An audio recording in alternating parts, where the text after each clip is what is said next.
हाँ जी, कैसे हैं आप लोग सभी? ईएमआरएस का ऑब्जेक्टिव पेपर सॉल्यूशन अपन ने पहले अपलोड कर दिया था। बड़े सॉल्यूशन डिटेल्ड सॉल्यूशन अपन ने किया था। उसके बाद में बहुत सारे स्टूडेंट्स की रिक्वेस्ट थी कि सर डिस्क्रिप्टिव जो पोर्शन है उसका भी वीडियो सॉल्यूशन अवेलेबल हो जाए तो बहुत बढ़िया रहेगा, क्योंकि केवीएस का भी एग्ज़ाम आ रहा है, तो हमें थोड़ा-सा उसके अंदर भी हेल्प मिल जाएगा। थोड़ा-सा इस पेपर के बारे में मैं ओवरव्यू कर देता हूँ। पेपर डिस्क्रिप्टिव वाला पोर्शन ऑब्जेक्टिव वाले से ज़्यादा अच्छा है। और आपसे कहने के तौर पे तो 15 क्वेश्चंस पूछे हैं, but these are not 15, these are 45 and covering the entire subject. आपका जो भी पूरा सब्जेक्ट है उसके हर एक पोर्शन के अंदर ये पहुंच रहा है। इसलिए अपन कोशिश करेंगे कि पूरा का, क्योंकि अपने को सोल्व तो करना नहीं है। अगर मुझे सोल्व करना होता, बैठ के वैसे सोल्व करना होता, तो 40 मिनट का काम है ज़्यादा से ज़्यादा। लेकिन अपने को इसके कंसेप्ट जो है वो एक्सप्लेन करने हैं, तो हो सकता है कि मैं इसको 2 पार्ट में रिकॉर्ड कर दूं। एक पार्ट में अपन 7-8 क्वेश्चन कर लेंगे, रिमेनिंग और जो 7-8 क्वेश्चन बचेंगे उसमें कर लेंगे, क्योंकि एक साथ कर दूंगा ये बहुत लेंथी जाएगा। जिसको थोड़ा सा 2 पार्ट में डिवाइड कर देंगे तो आपके लिए भी थोड़ा सा कन्वीनियंट रहेगा और मेरे लिए भी रहेगा। ठीक है, चलो जी, क्वेश्चन नंबर 1 से शुरू करते हैं। बात सुनना सारे, मैं एक्सप्लेनेशन के साथ कराऊंगा, इसका मतलब सॉल्यूशन में टाइम लूंगा। ठीक है, क्योंकि आपको समझाना है। सोल्व तो मुझे तो करना नहीं है, करना होता तो मैं बोलता नहीं, सीधा स्टेप लिखता, कोई मिनिमाइज कर देता, कोई मैक्सिमाइज कर देता, उसके अकॉर्डिंग चलता रहता, तो थोड़ा सा टाइम लग सकता है। ठीक है, ये थोड़ा ध्यान रखना भाई। देखो पहला क्या है, सिस्टम कन्वर्जन का है, यूनिट डायमेंशन का। A new system of units is proposed in which units of mass is alpha, unit of length beta and unit of time is gamma. How much will 5 joule measures in this new system of unit.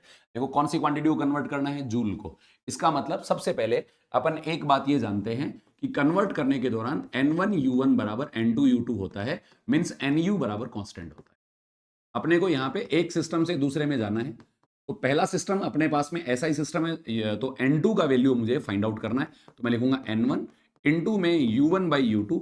और एक बात अपन ये जानते हैं कि conversion के दौरान dimensions जो होते हैं फंडामेंटल क्वांटिटीज के, वो कभी चेंज नहीं होते हैं। मैंने वर्क को कन्वर्ट किया तो मैं ऐसे बोल सकता हूं N1 का वैल्यू 5 है, यहां पे पहला यूनिट M1/M2। अगर मैं डायमेंशन फॉर्मूला लिखूंगा तो 1 आता है। अगर मैं डायमेंशन फॉर्मूला की बात करता हूं तो M1 L2 और T-2 होता है। यहां पे लिखेंगे तो अपने पास में L1/L2, इसका पावर आ जाएगा अपने पास में 2। यहां से लिखेंगे तो T1/T2 और इसका पावर आ जाएगा -2 के बराबर। ठीक है, चलो ये बहुत बढ़िया। तो यहां से अगर मैं लिखूंगा तो देखो ये सिंपल सा बन जाएगा 5। पहले वाला केजी में, दूसरे वाला अल्फा केजी में, ऊपर जाएगा अल्फा इनवर्स हो जाएगा इनटू में। ये मीटर में है, ये बीटा मीटर में है, ऊपर जाएगा तो बीटा -2 हो जाएगा। और यहां से गामा ऊपर जाएगा तो ये +2 में हो जाएगा। तो अपने पास में पहला जो रिजल्ट आएगा 1 जूल को मैं इस दूसरे सिस्टम ऑफ यूनिट में इतना लिख सकता हूं। चलो जी, बहुत बढ़िया।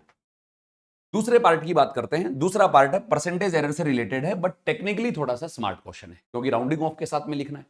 चलो बहुत बढ़िया। ये कह रहा है physical quantity X is related to 4 measurable quantities A B C and D. A में एरर 1% है, बी में एरर 2% है, सी में 3% है, डी में 4% है। तो एरर का अपन जानते हैं, जो भी पावर होती है वो मल्टीप्लाई हो जाता है, क्योंकि पावर हमेशा एरर हमेशा ऐड होता है। रिलेटिव एरर, परसेंटेज एरर हमेशा ऐड होते हैं, एब्सोल्यूट एरर भी ऐड होता है। तो अगर मान लो मैं टोटल परसेंटेज निकालूं एक्स के अंदर, तो एक्स का परसेंट आ जाएगा, यहाँ 2 लिखा हुआ है, इसका परसेंट 1 है तो 2% हो गया, बढ़िया। अच्छा, बी की पावर 3 है और बी का पावर 3 होगा तो ये 2 से मल्टीप्लाई करेंगे 6% आ जाएगा। सी का पावर 5/2 है, इससे मल्टीप्लाई करेंगे 2.5 को 3 से, तो मैं बोल सकता हूं ये 7.5% आ जाएगा। और ये आ जाएगा तो मेरे पास में 8% आ जाएगा। ठीक, तो टोटल ऐड करेंगे 6 to 8 हो गया, 8 और 8 16 हो गया। इसका मतलब ये 23.5% आ गया।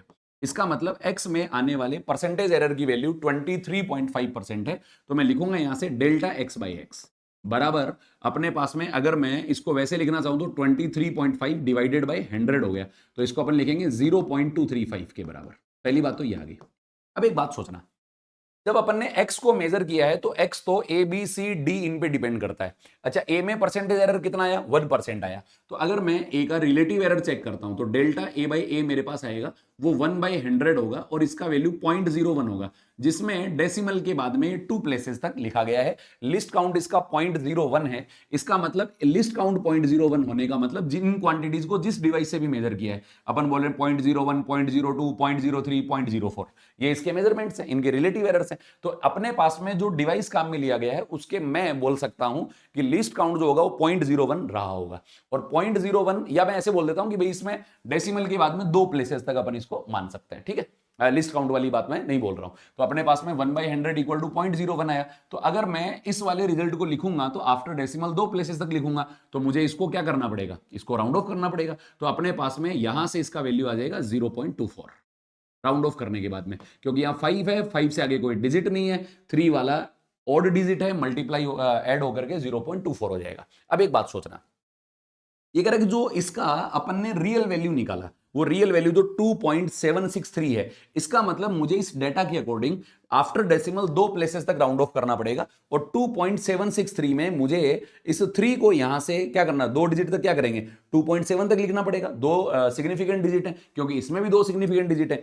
तो मैं ये कह रहा हूं कि अपने पास में यहां 6 को ड्रॉप करना पड़ेगा, और 6 का वैल्यू मोर देन 5 है, तो ये वाला +1 हो जाएगा, और +1 होगा तो रिजल्ट मेरे पास में 2.8 के बराबर आएगा। Is this clear? मैं कह रहा हूं एबीसी में जो अपने पास में रिलेटिव एरर्स आ रहे हैं वो आफ्टर डेसिमल 2 प्लेसेस तक हैं, तो मुझे इस रिजल्ट को भी after decimal up to 2 places लिखना है, तो ये 2.24 हो जाएगा। और इसी के अकॉर्डिंग मुझे जो फाइनल रिजल्ट होगा एक्स का, उसमें भी मुझे इसमें क्या करना पड़ेगा, इसमें जो सिग्निफिकेंट डिजिट हैं 2 हैं, तो मुझे इसको भी 2 तक लिखना है, 2.8 के बराबर आया। तो अब मैं एक्स का रिपोर्टेड वैल्यू लिखूंगा, x plus minus delta x बराबर मैं लिखूंगा 2 पॉइंट, यहां से आ गया 8 और प्लस माइनस 0.24। ये सुटेबल आंसर मेरे ओपिनियन से जाएगा। क्लियर है? बात समझ आ गई? आंसर की तो अपने पास है नहीं, थोड़ा सा टेक्निकली आपको सोचना पड़ेगा हर एक स्टेप पे, तभी अपन फाइनल आंसर पे पहुंचते हैं जी। ओके चलो, एक पोर्शन और रहेगा। ठीक है जी, क्या क्वेश्चन देखो, given example of motion where a particle moving along positive X direction comes to rest periodically and moves forward. चलो भाई, अच्छा सवाल है। पीरियोडिकली अगर ये रेस्ट पर आएगा तो अपन जो सबसे पहले तो चलो मैथमेटिकली की बजाय मैं थ्योरेटिकल एग्जांपल दे देता हूं आपको एक। देखो, रोलिंग होती है ना, प्योर रोलिंग मोशन होता है। उस प्योर रोलिंग मोशन के अंदर क्या होता है, ये जो कॉन्टेक्ट पॉइंट है, ये कॉन्टेक्ट पॉइंट मोमेंटरली रेस्ट पर आता है, मोमेंटरली रेस्ट पर आता है ना। ग्राउंड के रेस्पेक्ट में स्लाइड नहीं करने कोई प्योर रोलिंग बोलते हैं। अब अगर ये रोल करेगा ना पूरा व्हील, तो इस कॉन्टेक्ट पॉइंट का जो पाथ होता है वो साइक्लोइड शेप का बनता है। फिर ये जैसे ही पूरा साइकिल पूरा करेगा तो एक बार ये दोबारा से यहां पर मोमेंटरली रेस्ट पर आएगा, उसके बाद दोबारा इसका ऐसा ही पाथ बन जाएगा। तो कॉन्टेक्ट पॉइंट जो होगा पीरियोडिकली रेस्ट पे भी आ रहा है और साथ में चलता भी जा रहा है। इसका मतलब पाथ इसका साइक्लोइड है, कॉन्टेक्ट पॉइंट एक पर्टिकुलर टाइम पीरियड के बाद में पीरियोडिकली रेस्ट पर आता रहेगा, उसके बाद में आगे चलता रहेगा। और बाकी आप मैथमेटिकल इक्वेशन बनाना चाहो तो ट्रिग्नोमेट्रिकल फंक्शंस को काम में लेकर बना सकते हैं, क्योंकि ट्रिग्नोमेट्रिकल फंक्शंस पीरियोडिकली वेरी करते हैं। अब इसको आपको ध्यान रखना है, मोमेंटरली रेस्ट पर आएगा, मोमेंटरली रेस्ट पर आएगा। तो रेस्ट पर आने का मतलब है जो वेलोसिटी का रिलेशन अपने पास में बनेगा उसको, जैसे मान लो अपन लोग लिखना चाहें कुछ वेलोसिटीज की इस तरीके से आनी चाहिए। जैसे मान लो साइन का मैक्सिमम वैल्यू 1 होता है, तो मान लो मैंने इसको लिख दिया 1 माइनस का साइन टी, ऐसे कुछ लिख दिया, ऐसे कुछ लिख दिया। तो बताओ क्या होगा, मोमेंटरी रेस्ट पे आने का मतलब साइन का मैक्सिमम वैल्यू कभी ना कभी कितना होगा, 1 होगा। 1 माइनस 1 कितना हो गया, 0 हो गया, पार्टिकल वेलोसिटी 0 आ गई, फिर स्टार्ट हो जाएगा। तो मोमेंटरी रेस्ट पीरियोडिकली अपने आप को चेंज करता रहेगा।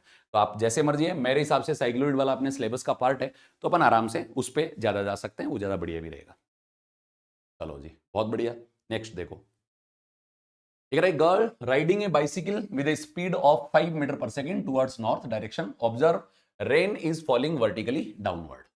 देखो, rain is falling vertically downward, इस बात को ध्यान से सोचना आप, ठीक है, कि चलता हुआ पर्सन ये ऑब्जर्व कर रहा है कि रेन वर्टिकली डाउनवर्ड आ रही है।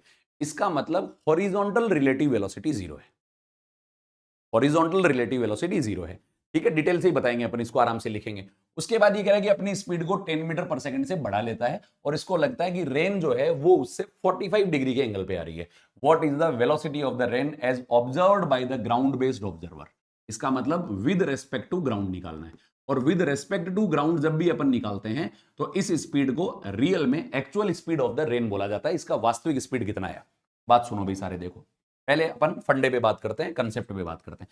मैं गर्ल नहीं लिख रहा हूं यहां पे, मैन लिख रहा हूं, क्योंकि कुछ टर्म्स जो होंगे वो कंफ्यूज नहीं करें आपको। ग्राउंड के रेस्पेक्ट में निकालेंगे तो गर्ल को भी जी से लिखेंगे, ग्राउंड को भी जी से लिखेंगे तो कंफ्यूजिंग बन जाएगा। बात सुनो सारे, देखो, जैसे मान लो मैं ये बोलता हूं कोई पर्सन, जैसे अपन ने डायरेक्शन बनाया है यहाँ पे, ठीक है, पर्सन जा रहा है इधर और रेन भी आ रही है ना, तो ये वेलोसिटी ऑफ मैन है, और किसके रेस्पेक्ट में है, ग्राउंड के रेस्पेक्ट में। होता क्या रियल में कि चलते हुए पर्सन को रेन उसके रेस्पेक्ट में दिखाई देती है। मान लो वो रुका हुआ है तो उसके रेस्पेक्ट में किसी एंगल पे दिखेगी चलते हुए को, उसको ग्राउंड से कोई लेना देना नहीं है। अगर कोई पर्सन चल रहा है तो वो ये देखेगा उसके रेस्पेक्ट में किस एंगल पे आ रही है। तो चलते हुए पर्सन को जो रेन दिखाई देती है एक्चुअल में वो velocity of rain with respect to man होता है, और इसको अपन लोग लिखते हैं वी आर माइनस का वी एम। अच्छा भाई, ये दोनों सेम फ्रेम में होंगे तो ये ग्राउंड फ्रेम, ये वाला भी ग्राउंड फ्रेम। तो मैं ऐसे बोल देता हूं कि अपने पास में वी आर एम बराबर वी आर जी माइनस का वी एम जी आया। इसका मतलब वी आर एम जो है वो इन दोनों का वेक्टर सबट्रैक्शन है। क्या है? इन दोनों का वेक्टर सबट्रैक्शन है। बात समझ आ गई? तो अपन दूसरी बात ये बोल देते हैं, वेक्टर सबट्रैक्शन है तो वी आर एम बराबर V R G minus V M G है। चलो एक और बात और समझा देता हूं। वी आर जी जो आएगा रेन का ग्राउंड के रेस्पेक्ट में, वो आएगा वी आर एम प्लस में velocity of man with respect to ground. तो रेन का एक्चुअल स्पीड इन दोनों का वेक्टर सम है। इन दोनों का कौन सा सम है? वेक्टर सम है। और वेक्टर सम हुआ तो मैं ऐसे बोल देता हूं कि अगर मान लो ये वीएमजी है, वीएम है ग्राउंड के रेस्पेक्ट में, और अगर मान लो मैं ये बोल दूं कि अपने पास ये डाउनवर्ड डायरेक्शन में मैं बोल देता हूं वी आर एम आ रहा है, इसका मतलब रेन का एक्चुअल स्पीड इस डायरेक्शन के अंदर होगा। और मैं इस एक्चुअल स्पीड को यहां रिप्रेजेंट कर देता हूं कि एक्चुअल स्पीड तो भाई साहब ये आ रही है, इस डायरेक्शन में आ रही है, वी आर जी आ रहा है, ठीक है। और जो रेन अपीयर हो रहा है वो वर्टिकल डाउनवर्ड डायरेक्शन में फील हो रहा है। अब एक बात सोचना भी ध्यान से, पर्सन कितनी स्पीड से जा रहा था? ये जा रहा था 5 मीटर पर सेकंड से, आई कैप बोल देता हूं। रेन का एक्चुअल स्पीड मुझे दिया हुआ नहीं है, इसके दो कंपोनेंट आएंगे, एक्स और वाई आएगा। तो मैं इधर वाले को एक्स आई कैप बोल देता हूं, इधर वाले को माइनस वाई जे कैप बोल देता हूं।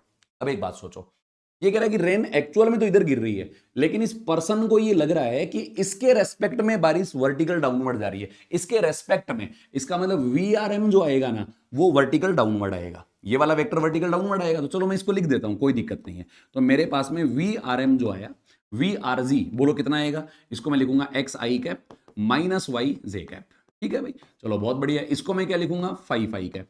तो मेरे पास में आया x माइनस 5 आई कैप माइनस का y जे कैप। ये मेरे पास में वी आर एम वैक्टर है और क्वेश्चन ये कह रहा है कि ये तो ओनली y में दिखना चाहिए, तो इसका x कंपोनेंट 0 होगा। तो मैं बोलूंगा रेन का x कंपोनेंट 5 मीटर पर सेकंड के बराबर है।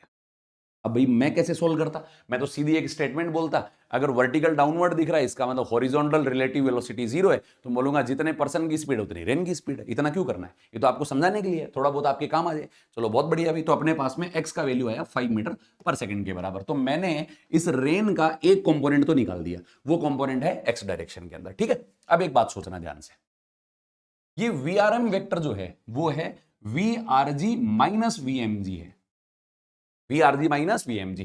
चलो कुछ और टेक्निकल बातें समझा देता हूं थोड़ा सा, अपने पास टाइम है, कोई दिक्कत वाली बात नहीं, आपकी काम आनी चाहिए चीज, मैं तो सोल्व कर दूंगा, कोई दिक्कत नहीं है। अब देखो बात सुनो सारे, इसका मतलब जो अपने पास में वी आर एम है वो V R G minus V M G है। तो मैं ऐसे बोल सकता हूं, देखो एक बात सोचो, वी आर एम जो अपने पास है, ये तो भाई अगर मान लो इन दोनों का वेक्टर एडिशन आया कि वेक्टर सब्ट्रैक्शन आया, वेक्टर सब्ट्रैक्शन आया, तो अपन ये बोल देते हैं ये इसका वैल्यू बन गया, ये रेन का ग्राउंड के रेस्पेक्ट में, ये मैन का ग्राउंड के रेस्पेक्ट में। अब अगली बात सुनो, अगली बात ये कह रहा है कि अब इस पर्सन ने अपनी स्पीड को 10 कर दिया, रेन का स्पीड तो उतना ही है, तो मैं लिखूंगा वी आर एम वेक्टर जो मेरे पास आया, इसको अगर मैं लिखना चाहूं आरजी का, तो ये तो आ गया एक्स आई कैप, एक्स आई कैप आ गया, और साथ में क्या लिखेंगे? माइनस का वाई जे कैप लिख दिया। चलो बहुत बढ़िया। यहां से मैं इसको क्या लिखूं? वीएमजी को, वीएमजी को लिखूंगा मैं, इसकी वैल्यू माइनस का 10 आई कैप आया। तो अपन यहां से अगर लिखना चाहेंगे तो वैल्यू क्या आएगा बताओ? एक्स माइनस 10 आई कैप माइनस का वाई जे कैप। अब ये दूसरी वेलोसिटी आ गई। ये कह रहा है जो ये दूसरी वेलोसिटी है ना, ये दूसरी वेलोसिटी, ये दूसरी वेलोसिटी वर्टिकल से 45 डिग्री पे दिखनी चाहिए। वर्टिकल से कौन से पे? 45 पे। और वर्टिकल से 45 पे दिखेगा तो ये इसका कौन सा कंपोनेंट है बताओ? एक्स कंपोनेंट है। ये वाला कौन सा कंपोनेंट है? वाई कंपोनेंट है। तो अगर मैं लिखूंगा 1045, तो अपन इस वैल्यू को यहां से लिख सकते हैं, बताओ किसके बराबर होगा? y divided by x minus 10 के बराबर होगा। ठीक है, आंसर डायरेक्शन के साथ आ सकता है, अभी थोड़ा सा देख लेना एक बार। तो 1045 का वैल्यू कितना हो गया? 1 हो गया। तो x माइनस 10 बराबर कितना आया? y के बराबर आ गया, क्योंकि मैं साइन के साथ नहीं रख रहा हूं यहां पे। x का वैल्यू कितना था? 5 था, ये बन गया माइनस 5 बराबर y। इसका मतलब जो ये कंपोनेंट आएगा ये माइनस 5 जे कैप आएगा। तो मेरे पास जो वेलोसिटी बनी वो वेलोसिटी बन गया 5 आई कैप माइनस का 5 जे कैप। दो कंपोनेंट आगे। ये कौन है बताओ? Velocity of rain with respect to ground है। और अगर मैं इसका स्पीड निकालना चाहूं तो ये अंडर रूट ऑफ, बोलो यहां कौन आएगा? 5 रूट 2 के बराबर आ जाएगा। बहुत ही दमदार सवाल है भाई साहब। कुल मिला के दोनों कंपोनेंट निकालने हैं, एक्स कंपोनेंट निकालना है, वाई कंपोनेंट निकालना है। पहले वाले से तो जो कंडीशन गिवन है, हॉरिजॉन्टल रिलेटिव मोशन 0 होगा, एक्स कंपोनेंट आ जाएगा। दूसरे में स्पीड अप होगा, स्पीड अप होगा तो वर्टिकल से 45 डिग्री पे दिखेगा और 1045 पे दिखेगा। इसका मतलब अपन दोनों कंपोनेंट्स का रेशियो लेकर के इसका टेन अल्फा निकाल सकते हैं। टेन अल्फा गिवन है, 45 गिवन है। चलो बहुत बढ़िया भाई। अब ये बातें सब देखो क्लास में पढ़ाते हैं रियल में, जब अपन पढ़ रहे होते हैं तो बड़े डिटेल से इन सब चीजों के बारे में 5-10 एग्जांपल्स करते हैं, तो शायद इस पे अप्रोच बन गई होगी। दूसरा क्वेश्चन देखो क्या कह रहा है। दूसरा ये है, A block of mass m is held against a rough vertical wall by pressing it with a finger. If the coefficient of friction between the block and the wall is mu, ठीक है, and the acceleration due to gravity is g, calculate the minimum force required to be applied by the finger to hold the block against the wall. इसको wall के against रोकना है भाई साहब, तो एक बार देख लो, कोई दिक्कत नहीं है। ये वर्टिकल वॉल है, वर्टिकल वॉल पे ब्लॉक रखा गया है। अगर मैं इसको फ्री छोड़ दूं तो फ्री छोड़ूंगा तो ये फ्री फॉल करेगा, क्योंकि वर्टिकल वॉल पे नॉर्मल रिएक्शन क्या आएगा, जीरो आएगा, mg का कोई कंपोनेंट नहीं बनेगा। ठीक है भाई, mg का कंपोनेंट कैसे नहीं बनेगा, अपन ये जानते हैं, ये एंगल आ गया थीटा, और यहां से जो नॉर्मल रिएक्शन आएगा वे नॉर्मल रिएक्शन mg का ही कंपोनेंट होता है, जिसको अपन mg cos थीटा बोलते हैं। बोलो क्लियर, ये mg का कंपोनेंट है और mg का कंपोनेंट नॉर्मल रिएक्शन को बैलेंस करता है। अब अगर मैं थीटा 90 कर दूंगा तो mg cos 90 तो वैसे ही जीरो आ गया, n का वैल्यू जीरो, n जीरो होने का मतलब कोई कॉन्टेक्ट नहीं होगा। तो इसको अगर रोके रखना है तो मैं इसके ऊपर एक फोर्स अप्लाई करूंगा, जितना मैंने लगाया दीवार ने नॉर्मल रिएक्शन लगाया, n इक्वल्स टू कितना हो गया, f हो गया। ब्लॉक किधर स्लाइड करना चाहता है, ब्लॉक अगर मैं फ्रीली छोड़ूंगा तो इसका टेंडेंसी ऑफ स्लाइडिंग डाउनवर्ड होगा, और टेंडेंसी ऑफ स्लाइडिंग डाउनवर्ड होगा तो कॉन्टेक्ट सरफेस पे रिलेटिव स्लाइडिंग के कारण बोलो टेंडेंसी ऑफ मोशन के अगेंस्ट कौन आएगा, फ्रिक्शन फोर्स आएगा। अच्छा, फ्रिक्शन फोर्स का मैक्सिमम वैल्यू बोलो कितना होगा, म्यू एस एन के बराबर होगा, और n बराबर तो f है। बिल्कुल सही बात है। अगर इसको रेस्ट पे रखना है, इसका मतलब जो मैक्सिमम स्टैटिक फ्रिक्शन है उसका वैल्यू मेरे पास में क्या होना चाहिए, ग्रेटर देन और इक्वल टू mg होना चाहिए। इसका वैल्यू मेरे पास म्यू एस एफ आया, ग्रेटर देन और इक्वल टू mg आया। f का वैल्यू बोलो क्या है, ग्रेटर देन और equal to mg by mu S के बराबर। तो मिनिमम वैल्यू मेरे पास में बना mg बाय म्यू एस के बराबर। बहुत ही डिटेल से पढ़ाई हुई बातें हैं, याद करो। वॉल पे अपन ब्लॉक को रखते हैं, ऊपर चलाने का, नीचे चलाने का, दो को कॉन्टेक्ट में रखने का, छोड़ने का, सारे सवाल करे है ना। चलो जी, बहुत बढ़िया बात है। नेक्स्ट वाली बात देखो, क्वेश्चन नंबर 3 देखो। ये कह रहा है body of mass 5 kg initially at rest is subjected to a force of 20 newton. Constant force है, इसका मतलब इसका एक्सेलरेशन आ जाएगा 4 मीटर पर सेकेंड। ठीक है भाई।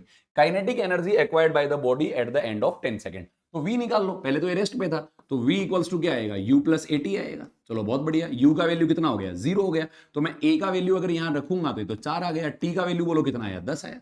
तो वेलोसिटी आ गया 40 मीटर पर सेकेंड के। ठीक है भाई।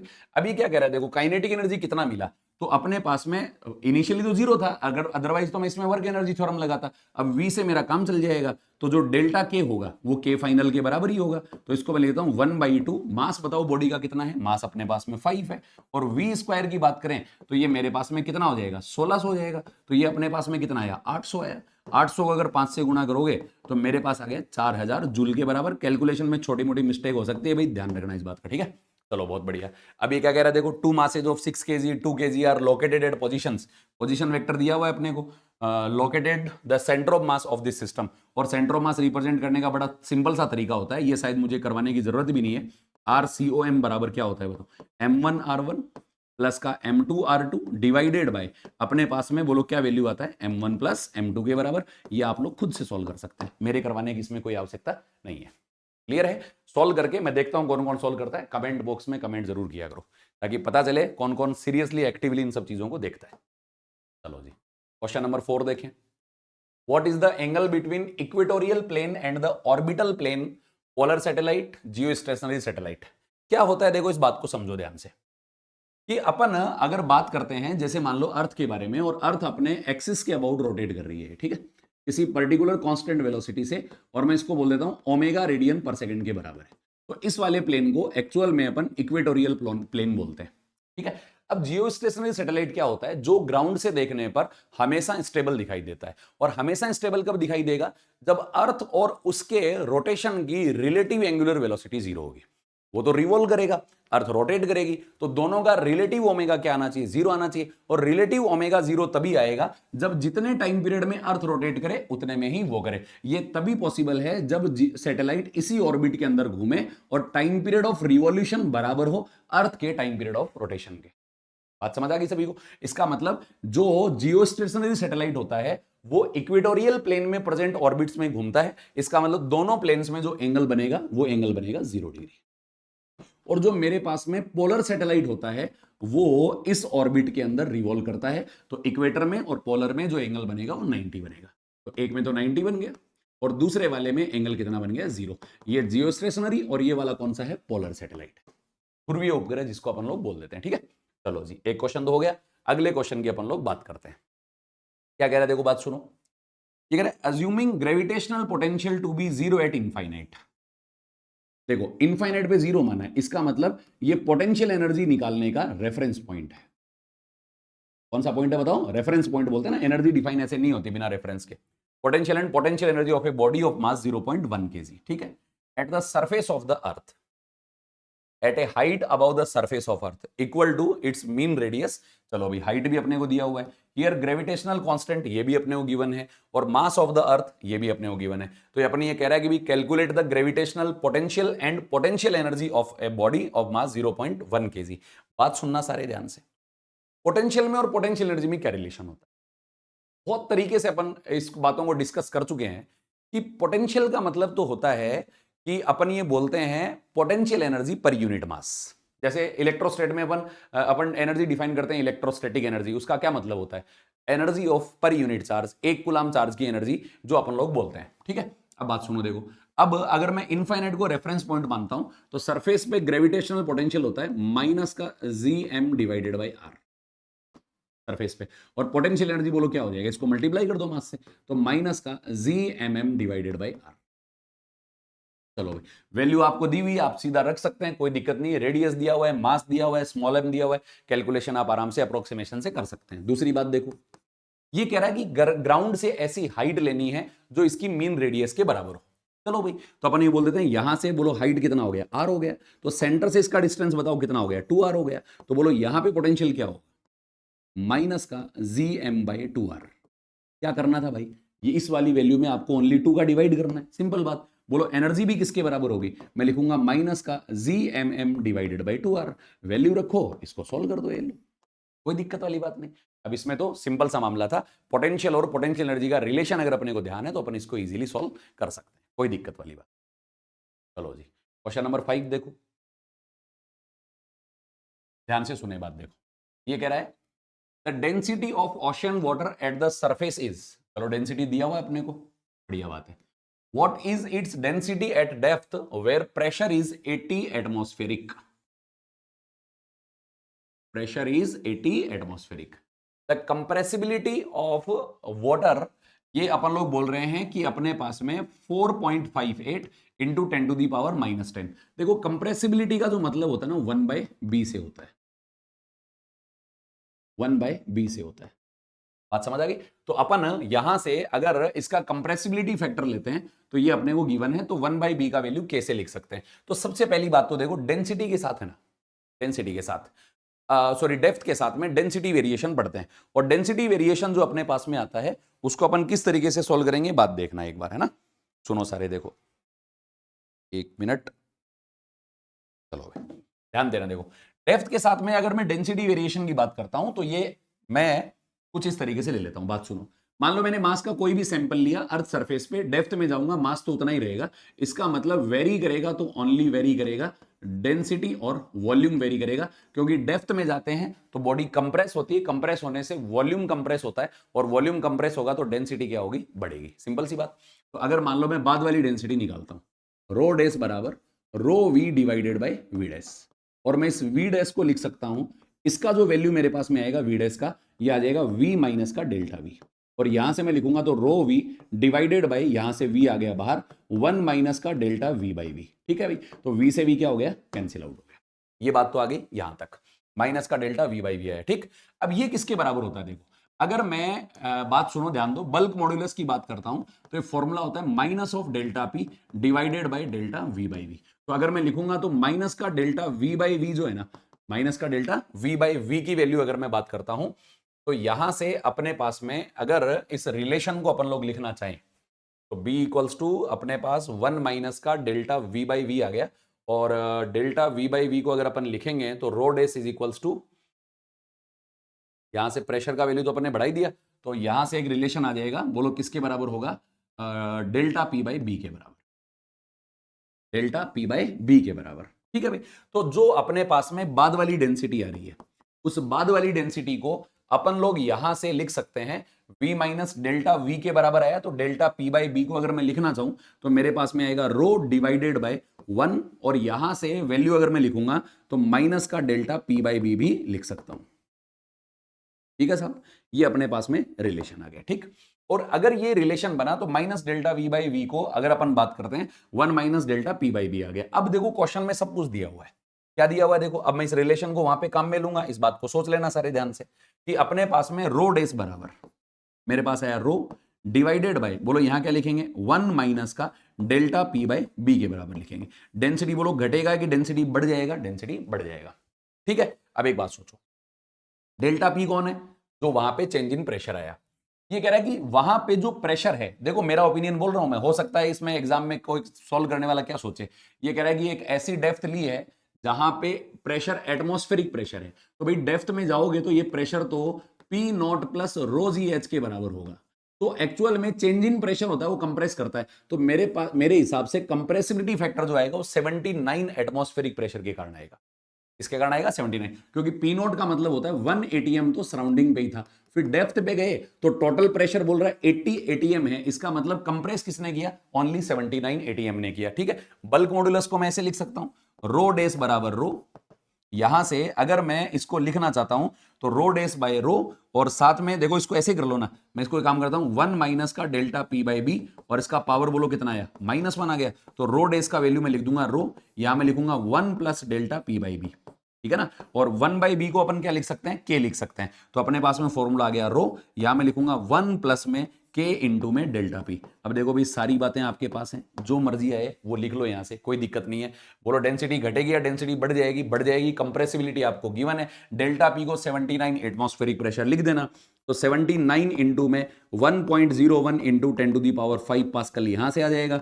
ठीक है ना, ये तो चेंज इन प्रेशर आया, क्योंकि बॉडी को कंप्रेस कौन करता है, एटमॉस्फेयर नहीं करता है, वो एटमॉस्फेयर में तो जो था वो तो था ही, इसको डेप्थ में जाने पर प्रेशर में कितना चेंज आया वो इसकी कंप्रेसिबिलिटी के लिए रिस्पॉन्सिबल है, तो 79 वाला रिस्पॉन्सिबल होगा। बाकी सारे डेटा आपको दिए हुए हैं, वैल्यू रखो, आप लोग आराम से सॉल्व कर दो। इनिशियल डेंसिटी गिवन है, बोलो कितना है 1.03 इंटू 10⁻³ के बराबर। चलो जी, बहुत बढ़िया, दूसरे पार्ट पे चलते हैं। कौन से पार्ट पे, दूसरे पार्ट। क्या दिया हुआ देखो ध्यान दो, ये कह रहा है 2 mercury droplets of radii 0.1 and 0.2 centimetre respectively collapse into one single drop. What amount of energy is released? The surface tension of the mercury is 0.4355 Newton पर मीटर। चलो जी सोचते हैं इसको भी, पहले बात सुनो, दो ड्रॉप थी, दोनों कॉलसाइक हुई, कंबाइन हुई, एक नई ड्रॉप बना दी। इसमें मटेरियल तो सेम रहा, इसका मतलब डेंसिटी सेम है, इसका मतलब अपन लोग बोलेंगे अमाउंट सेम है, डेंसिटी सेम है, इसका मतलब ये बोलेंगे वॉल्यूम कंजर्व रहेगा, और वॉल्यूम कंजर्व रहेगा तो मैं इसको ऐसे बोल सकता हूं 4/3 पाई r1 क्यूब प्लस में 4/3 पाई r2 क्यूब। ठीक है, बराबर में मेरे पास आ गया 4/3 पाई r क्यूब, कितना आया 4/3 पाई r क्यूब आ गया। ठीक है, तो 4/3 पाई से ये तो कैंसिल आउट हो गया, तो मैं इसको बोल सकता हूं अपने पास में r क्यूब का जो वैल्यू आ रहा है वो आएगा r1 cube plus r2 cube के बराबर। अच्छा, r1 क्यूब का वैल्यू बताओ भाई, r1 क्यूब तो मतलब हो गया 0.1 का क्यूब, प्लस ये वाला हो गया 0.2 का क्यूब। ठीक है, अच्छा 0.1 का क्यूब बताओ कितना, 0.001 प्लस का 0.002, तो सॉरी क्यूब है ना, तो 8 हो गया, तो अपने पास में टोटल वैल्यू आया 0.009। ये कंडीशन बन गया, और ये कंडीशन बनेगा तो अपन लोग इसको बोल सकते हैं कि अपने पास में जो आर क्यूब का वैल्यू आ रहा है वो आर क्यूब का वैल्यू अपन लोग बोल सकते हैं कि यहां से अपने पास में 0.009 बना, यहां लिखूंगा तो पावर 1/3 आ गया। ये तो भाई साहब परफेक्ट क्यूब नहीं है, मामला फंस गया, ये तो मामला फंस गया। चलो अपने काम करते हैं, इसमें परफेक्ट रूट देखते हैं। परफेक्ट रूट में अगर मैं बात करता हूं तो 0.2 का परफेक्ट आएगा। तो अगर अपन लोग ये बोलें कि अपने पास में, जैसे मान लो मैं एक रिलेशन बनाता हूं, और ये रिलेशन बना दिया अपन ने, परफेक्ट रूट अगर मैं बनाऊं तो 0.008 की पावर 1/3, ये तो परफेक्ट बन गया, और आगे की वैल्यू अपने पास में बच गई, तो अपन लोग बोल सकते हैं y is equals to X का पावर 1/3। तो मैं इस x की वैल्यू को परफेक्ट रूट के अकॉर्डिंग 0.008 तो मान सकता हूं। तो परफेक्ट रूट के अकॉर्डिंग अगर मैं इसको मानूंगा तो अपने पास में वैल्यू 0.2 आएगी, एक वैल्यू तो मेरे पास में 0.2 आ गई। ठीक है, दूसरी वैल्यू अपन कैसे निकालेंगे को ध्यान दो। तो अपने यहां से डेल्टा एक्स निकालना पड़ेगा, तो मैं एक काम करता हूं, इसको डिफरेंशिएट कर देता हूं। तो मैं लिखूंगा dy बाई डी एक्स बराबर, यहां से मेरे पास आया 1/3, एक्स का पावर ये बच जाएगा 1/3 माइनस 1 2/3, तो मेरे पास आ गया 3 एक्स का पावर 2/3। ये तो dy बाई डी एक्स आया। तो मेरे पास में dy का वैल्यू बोलो कितना होगा, 1 डिवाइडेड बाई 3, एक्स का पावर मैं बोल सकता हूं यहां से एक्स का पावर 2/3 अगर लिखेंगे, चलो भाई बहुत बढ़िया, 2/3 लिख दिया, ठीक है, क्योंकि ये माइनस में आया था, माइनस में आया, अपॉन में 2/3 चला गया, इनटू में dx ले लिया। तो देखो बात सुनो, x कितना था, x तो था अपने पास में, यहां से अगर अपन बोले तो 0.008 प्लस 0.001, तो dx का वैल्यू तो 0.001 आ गया, x का वैल्यू मेरे पास में आ गया 0.008 आ गया। मैं इसको ऐसे लिख देता हूं, देखो x प्लस में यहां से बोलेंगे dx का पावर 1/3, मैं इसको सोल्व कर रहा हूं, तो x तो मैंने 0.008 ले लिया, तो मेरे पास में जो dy का वैल्यू आएगा, क्वेश्चन में बस यही लफड़ा है, बाकी कोई दिक्कत नहीं है, 1 डिवाइडेड बाई 3 इनटू में अगर मैं x लिखूंगा तो x का वैल्यू मेरे पास में बन गया 0.008, इसका पावर बताओ कितना आएगा, 2/3 आएगा, इनटू में जो dx मेरे पास में था उसका वैल्यू बोलो किसके बराबर है, उसका वैल्यू 0.001 के बराबर है। चलो भाई बहुत बढ़िया, यहां मैं लिखूंगा तो ये 0.2 का क्यूब आ गया, ये तो हट जाएगा, स्क्वायर करेंगे तो 0.04 आ गया, तो मेरे पास ये वैल्यू बन जाएगा 1 डिवाइडेड बाई 3 इनटू में यहां बन गया 0.04, चलो भाई इनटू में यहां से वैल्यू आ गया 0.001। तो अगर अपन लोग इसको लिखना चाहें, तो अगर मैं इसको लिखना चाहूंगा तो ये वैल्यू आ जाएगा 0.001 डिवाइडेड बाय, ये आ जाएगा अगर मैं लिखूंगा तो 0.12 के बराबर। एक बार मैं इसको थोड़ा कैलकुलेशन के लिए हेल्प ले लेता हूं, ताकि थोड़ा सा आप लोगों के लिए भी काम करा जाए। ये वैल्यू आया अपने पास में 0.001 डिवाइडेड बाय 0.12 आ गया, तो ये वैल्यू आ गया 0.008 के बराबर, है ना। और वहां से अपन ने वैल्यू परफेक्ट रूट इसका x का निकाला था 0.2 के बराबर, तो ये मेरे पास में वैल्यू आ जाएगा 0.028। वाह भाई साहब क्या सवाल दिया है वास्तव में। तो मेरे पास में जो नया बबल बना उसका रेडियस मेरे पास आ गया 0.0208। यही करना था, बाकी तो इस क्वेश्चन में कोई दिक्कत ही नहीं है। अब देखो बात सुनो सारे, बढ़िया सवाल दिया है भाई, परफेक्ट रूट बन नहीं रहा, परफेक्ट क्यूब रूट बन नहीं रहा, तो आप इसको सोल्व करो। तो सोल्व करोगे तो x plus D X, X perfect root में ले लिया अपन ने, और dx का 0.001 ले लिया, इसको डिफरेंशिएट करके सोल्व कर लिया, ठीक। आगे होगी बात समझ में।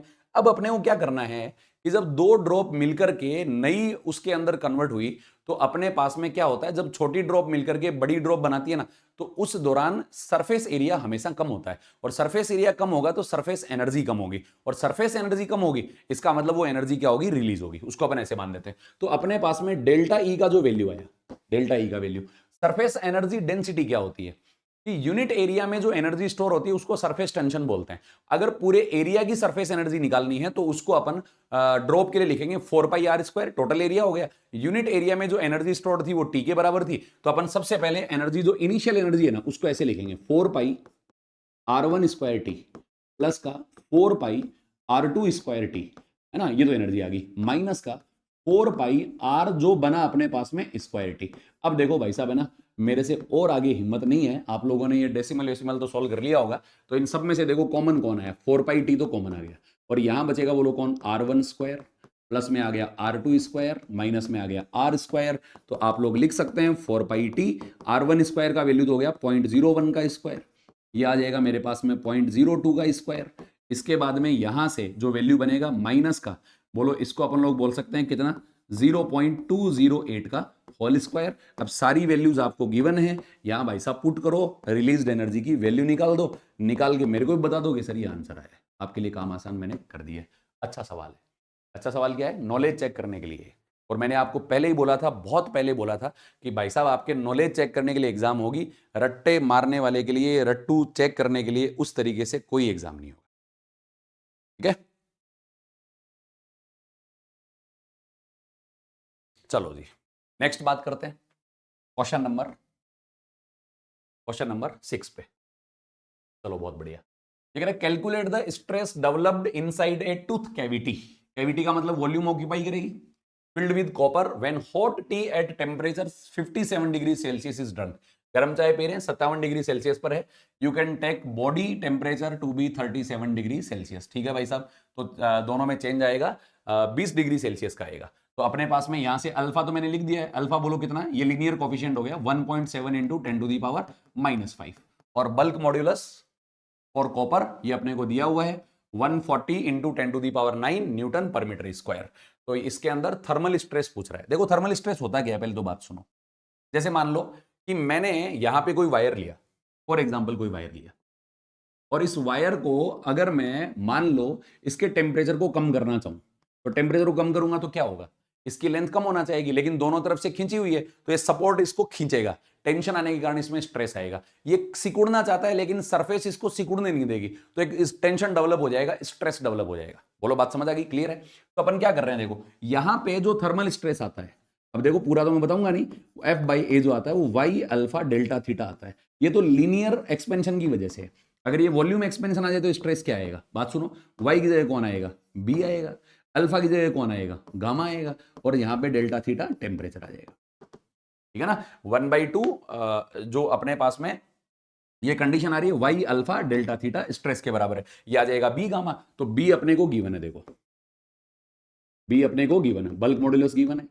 गामा क्या होता है बताओ, 3 टाइम्स ऑफ अल्फा होता है। और डेल्टा थीटा कौन होता है, चेंज इन टेम्परेचर होता है। चेंज इन टेम्परेचर बताओ किसके बराबर है, 20 के बराबर, चाहे सेल्सियस में लिखो चाहे केल्विन में रखो। बी दिया हुआ है, अल्फा दिया हुआ है, चेंज इन टेम्परेचर दिया हुआ है। सोल्व करो, करने के बाद में मेरे को बता दो कि सर ये आंसर आया आपका। तो जी बहुत बढ़िया बात, मैं तो ये बता सकता हूं, अब आगे वैल्यू तो आप सोल्व कर सकते हैं, इतना काम तो आपका है, कोई दिक्कत नहीं। चलो जी बहुत बढ़िया, नेक्स्ट देखो।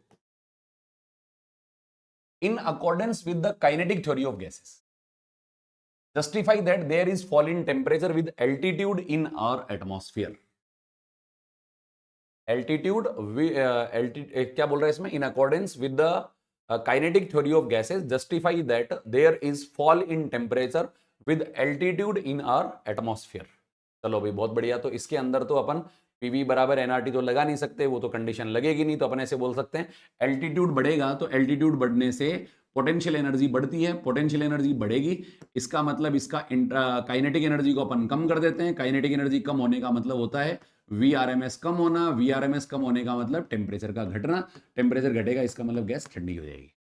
मेरा ओपिनियन तो यही कहता है भाई साहब, है ना, जो मेरे अनुसार दिमाग लगा है। दूसरी बात देखो, what is the ratio of magnitudes of maximum acceleration to the maximum velocity. बोलो मैक्सिमम एक्सेलरेशन क्या होता है, ए बराबर ओमेगा स्क्वायर आर।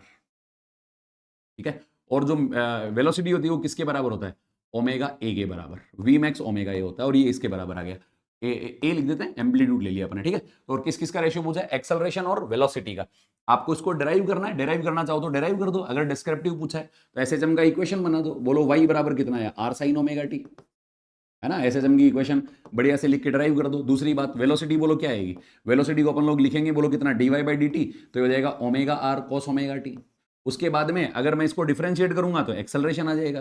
बोलो एक्सेलरेशन कितना आएगा, माइनस का omega square R sine omega T. अगर मैं इन दोनों का रेशियो निकालूं, ये मैक्सिमम एक्सेलरेशन है, ये वाला कौन सा है बताओ, मैक्सिमम वेलोसिटी है। अगर इन दोनों का रेशियो निकालेंगे तो आर से आर तो वैसे ही गया, तो किसके टर्म्स में आ जाएगा, ओमेगा के। तो ए मैक्स बाय वी मैक्स अगर मैं निकालता हूं, ए मैक्स बाय वी मैक्स अगर मैं निकालता हूं, तो ये रेशियो मेरे पास में ओमेगा के बराबर है।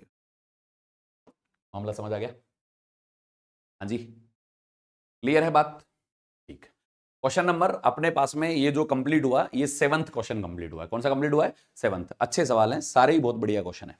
दूसरी बात देखो भाई, क्वेश्चन नंबर 8 पे चलते हैं। क्वेश्चन नंबर 8 ध्यान दो, देखो सारे। क्वेश्चन नंबर 8 में क्या कंडीशन गिवन है, ध्यान देना।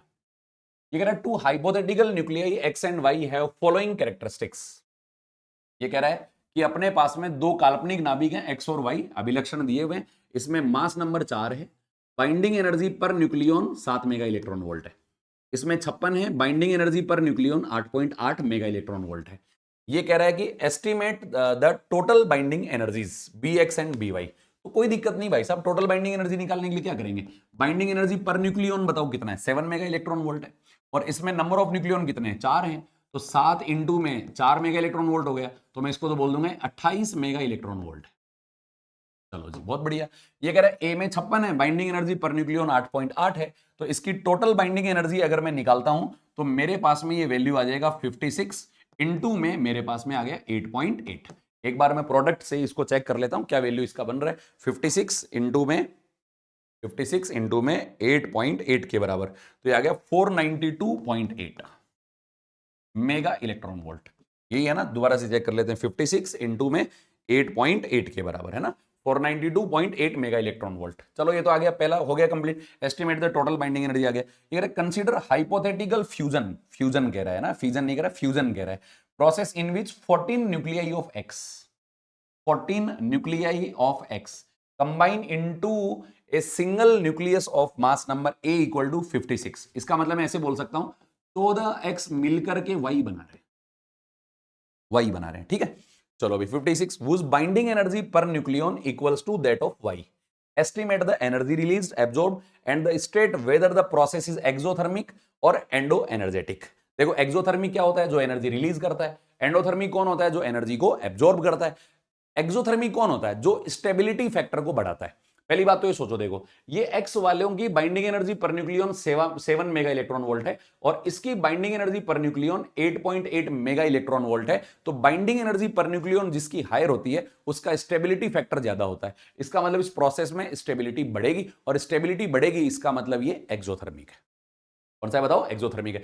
एनर्जी रिलीज पूछ रहा है तो दोनों की बाइंडिंग एनर्जीज का अपन लोग यहां पे डिफरेंस निकाल देते हैं। मैं कह रहा हूं कि अपने पास में जो ये कह रहा है a बराबर 4 है, a बराबर कितना है 4, और अपने पास ऐसे 56 बनेंगे, और 56 बनेंगे तो एक का कितना है बताओ, 7 है, और एक का अगर मैं 7 मान लेता हूं तो यहां से जो मेरे पास में एनर्जी बनेगी 56 इंटू 7 392 बनेगी। बात सुन देखो, दोबारा से रिपीट कर देता हूं, सुनना सारे। मैं कह रहा हूं 14 न्यूक्लियस हैं एक्स के, हर एक का मास नंबर 4 है। बाइंडिंग एनर्जी पर न्यूक्लियन कितनी थी, बाइंडिंग एनर्जी पर न्यूक्लियन थी अपने पास में, जो यहां पर फैक्टर गिवन है उस फैक्टर में binding energy per nucleon given है 7 मेगा इलेक्ट्रॉन वोल्ट। तो एक जो अपने पास में यहां से कंडीशन बनेगा a बराबर 4 है, a बराबर 4, तो मैंने बोला था 4 इंटू 7, ये अपने पास में बन गया 28 मेगा इलेक्ट्रॉन वोल्ट। ऐसे कितनी बार रिपीट होंगे, ऐसे रिपीट होंगे 14 बार, और 14 बार रिपीट होंगे तो मैं ऐसे बोल सकता हूं 28 इंटू 14 जो बनेगा वो मेरे पास में एनर्जी बनेगा 392 मेगा इलेक्ट्रॉन वोल्ट, ठीक है। अच्छा भाई, तो इस प्रोसेस में बाइंडिंग एनर्जी पर न्यूक्लियन क्या हो रहा है, बढ़ रहा है। इसका मतलब पॉजिटिव एनर्जी बोलूंगा मैं, और पॉजिटिव एनर्जी बोलने का मतलब ये हो गया कि इस प्रोसेस के अंदर एनर्जी रिलीज हुई, उसके अंदर एनर्जी कितनी आई थी 56 इंटू में अपने पास 8.8 था तो ये 492.8 आया था। तो एनर्जी रिलीज जो होगा वो इन दोनों की बाइंडिंग एनर्जीज का क्या होगा, डिफरेंस होगा। और अपन ये बोल सकते हैं इस प्रोसेस के अंदर binding energy per nucleon product का बढ़ रहा है, इसका मतलब स्टेबिलिटी बढ़ेगा, और जहां का स्टेबिलिटी फैक्टर बढ़ता है मैं ये बोल रहा हूं वहां पे रिएक्शन एक्सोथर्मिक होती है। कौन सी रिएक्शन होती है, एक्सोथर्मिक। Is this clear. अभी लेक्चर छोटा बनाने के चक्कर में केवल 8 ही रिकॉर्ड करेंगे, अगले 7 अगले लेक्चर में। Is this clear. आराम से देखते रहिए, फीडबैक देते रहिए, लिखते रहिए, सॉल्व करते रहिए। मिलते हैं अगली क्लास में। Thank you.